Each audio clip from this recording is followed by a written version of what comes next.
বন্ধুরা আজকে চলে আসলাম রাতের ডিনার নিয়ে। তো আজকে রাতের ডিনারে আমাদের আছে গরম গরম ভাত, আর এটা হবে শোলা কচু দিয়ে ইলিশ মাছ। আমি শোলা কচু দিয়ে ইলিশ মাছটা এখন রান্না করব, সেটাই তোমাদের দেখাবো।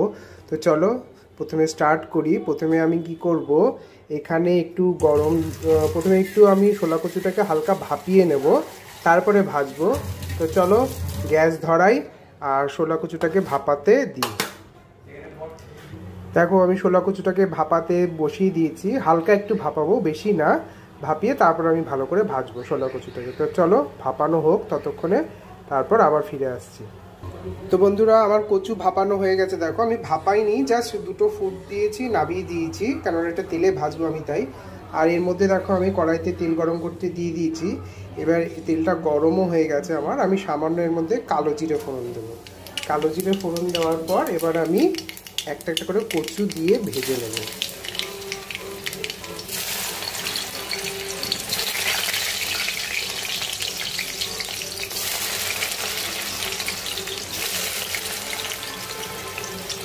কচুগুলো এবার আমি লাল লাল করে ভালো করে ভেজে নেব। তো বন্ধুরা দেখো আমার কচুটা লাল লাল করে ভাজা হয়ে গেছে। এর মধ্যে আমি বেশি কিছু মশলা দেব না, শুধু দেব হচ্ছে একটু জিরের গুঁড়ো আর একটু হলুদের গুঁড়ো, আর দেবো সামান্য কাঁচা লঙ্কা বাটা। সামান্য না, এবার যে যেরকম ঝাল খায়, আমরা একটু ঝাল খাই তাই আমরা কাঁচা লঙ্কা বাটাটা একটু বেশিই দিলাম। দিয়ে এবার এটাকে ভালো করে নাড়াচাড়া করে নেব। দেখো এখানে মশলা কষানোর কিছু নেই, শুধু জিরে আর লঙ্কা গুঁড়োটা একটু হলুদটা যা একটু ভাজা ভাজা হবে। তা খুব বেশি ভাজা ভাজা হওয়ার আগে আমি এই মাছের পিসগুলো তেলের মধ্যে দিয়ে দিচ্ছি এক এক করে।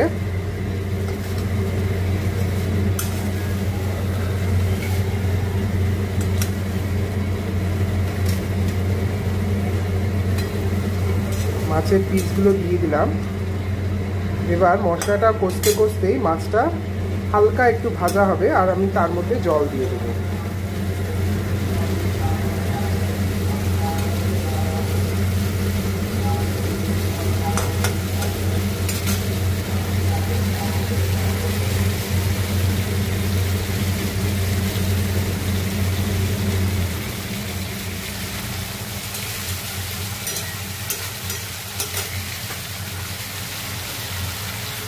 দেখো বন্ধুরা 1 মিনিট মতো আমি রেখে মাছটাকে এবার আমি জল দিয়ে দিচ্ছি কড়াইতে।